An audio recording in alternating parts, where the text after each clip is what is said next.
Hi friends, நான் உங்கள் அபி. இன்றைக்கி இந்த வீடியோவில் நம்ம ரொம்பவே சூப்பராக இட்லிக்கு ஏற்ற மாதிரி ஒரு சட்னி அரைக்க போகிறோங்க.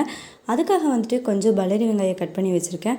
கூடவே வந்துட்டு சின்ன வெங்காயம் வந்துட்டு நீங்கள் நிறையாவே சேர்த்துக்கலாம். அப்போ தான் வந்துட்டு இந்த சட்னி ரொம்ப ரொம்ப சூப்பராக இருக்கும். நான் இன்றைக்கி சின்ன வெங்காயம் மட்டும் ஃபஸ்ட்டு பலரி கட் பண்ணேன். அதுக்கப்புறம் சின்ன வெங்காயம் மட்டும் போட்டுக்கலாம் அப்படின்னு சொல்லிட்டு அதை மட்டும் போட்டு வறுத்துட்ருக்கேன். ஒரு பேன் எடுத்துகிட்டு அதில் கொஞ்சமாக எண்ணெய் ஊற்றிக்கோங்க. எண்ணெய் சூடானதுமே கொஞ்சோண்டு சீரகம் சேர்த்துட்டு கருவேப்பிலை, காரத்துக்கு ஏற்ற மாதிரி வரமிளகா சேர்த்துட்டு கூடவே வந்துட்டு சின்ன வெங்காயம் தோலிச்சு வச்சுருக்கிறது அதெல்லாம் போட்டு நல்லா வதக்கி விட்டுக்கோங்க. இந்த சைடு அதுக்குள்ளே நான் இட்லி ஊற்றி வச்சுருக்கேங்க. இது கூடவே வந்துட்டு ஒரு தக்காளி பழத்தை சின்ன சின்னதாக கட் பண்ணிவிட்டு அதையும் உள்ள சேர்த்துக்கலாம். இந்த சின்ன வெங்காயம் கூடயும் நம்ம ஒரு 2 பெரிய வெங்காயம் கூட சேர்த்துக்கலாங்க.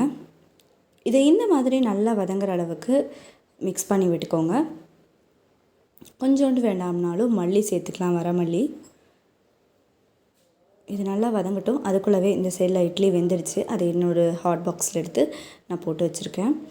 எப்போவுமே இட்லி வந்துட்டு சுட சுட சாப்பிட்டா தான் நமக்கு எல்லாத்துக்குமே ரொம்பவே பிடிக்கும். அதனால் இட்லி வெந்ததையுமே ஒரு பாத்திரத்தில் எடுத்து போட்டு வச்சாச்சு.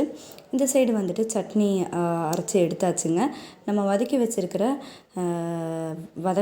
தாளிப்பு இருக்குது இல்லைங்களா, அது கூட வந்துட்டு கொஞ்சம் லைட்டாக புளி மட்டும் சேர்த்துட்டு ஆறானதுக்கப்புறமா ஃபுல்லாக வந்து வதக்கி எடுத்துக்கலாம். நமக்கு ரொம்ப சூப்பரான சட்னி ரெடி ஆகிடுச்சு. இந்த மாதிரி சட்னியை கண்டிப்பாக நீங்களும் ட்ரை பண்ணி பாருங்கள். இந்த மாதிரி சட்னி எல்லாம் செய்யும்போது நமக்கு வந்து நார்மலாக நம்ம 3 இட்லி சாப்பிட்றோம்னா இந்த சட்னி கூட சாப்பிடும்போது ஒரு 4 இட்லி சாப்பிட்லாம். இந்த சட்னியை வந்துட்டு நம்ம இட்லிக்கு மட்டும் இல்லைங்க, தோசை இல்லை வந்து சப்பாத்தி கூட வச்சு சாப்பிடும்போது கூட நல்லாயிருக்கும். நம்ம வீட்டில் ஈவினிங் டைமில் ஸ்நாக்ஸ் செஞ்சோம்னா அது கூட வச்சு சாப்பிட்டிங்கனாலுமே வேறு லெவல் டேஸ்ட்டாக இருக்கும்.